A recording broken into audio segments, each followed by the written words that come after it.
You are overcomplicating your health and your nutrition, and that's why you're not getting results.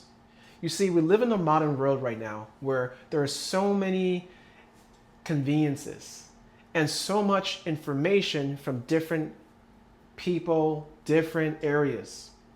And what we need to do is if you want to be good at something, you need to distill that information down into something as simple as possible. Because it's the simplicity that creates habits. It's the simplicity that makes you an expert. It's the simplicity that makes you successful. It's not trying to do all these different things at once. It's narrowing down on a couple key few things and executing them. This goes for business, this goes for relationships, and this definitely goes for health and fitness. When you look at the people that are the most successful, that are refraining from any type of chronic illnesses, diseases, aches, pains, they're really doing a few simple things.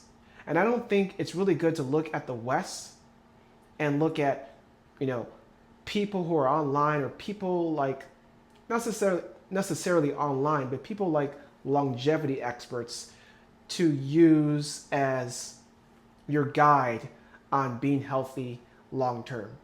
There might be things that they say and practices that they may recommend that can be good, but at the end of the day, it comes down to these few simple habits. If you look at any of these people in these third world countries or other countries that are living long, that are not having history of heart disease and all these chronic illnesses, they're doing just a few simple things. And my background is Nigerian.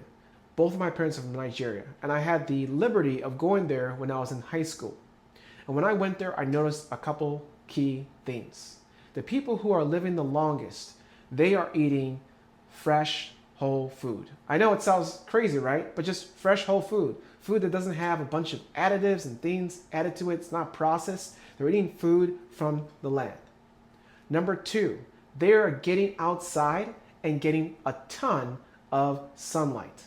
And I'm just going to say that I understand that everyone can't get hours and hours in the sun every day. And depending where you live, the weather is not always going to be, nice enough too that you can just go outside.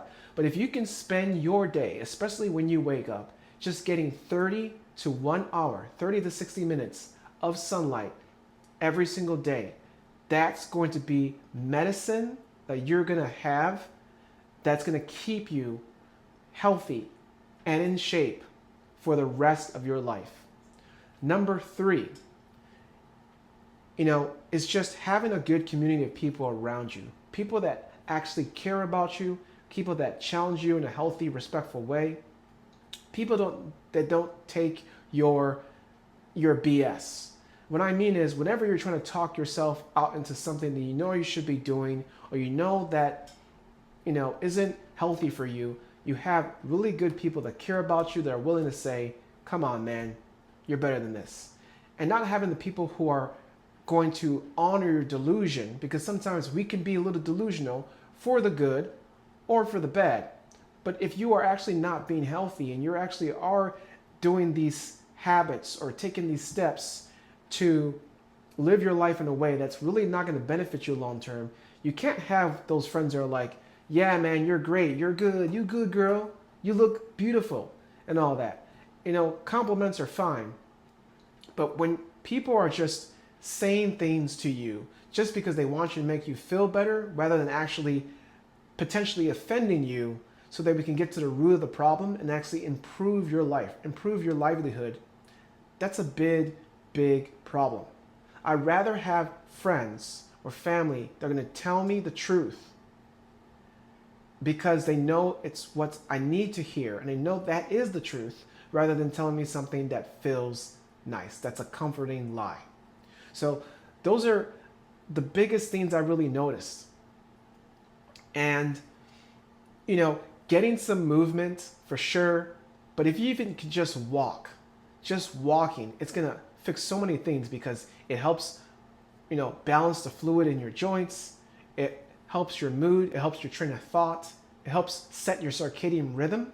So just remember these key things. You don't need to go out there and buy 100 different supplements. You don't need to go out there and take all these tests. But I do say that if you're going to take any type of supplement, always check, get a blood reading, a blood panel test, and figure out exactly what you're deficient in. Then focus on getting those deficiencies, the nutritional deficiencies from real whole foods.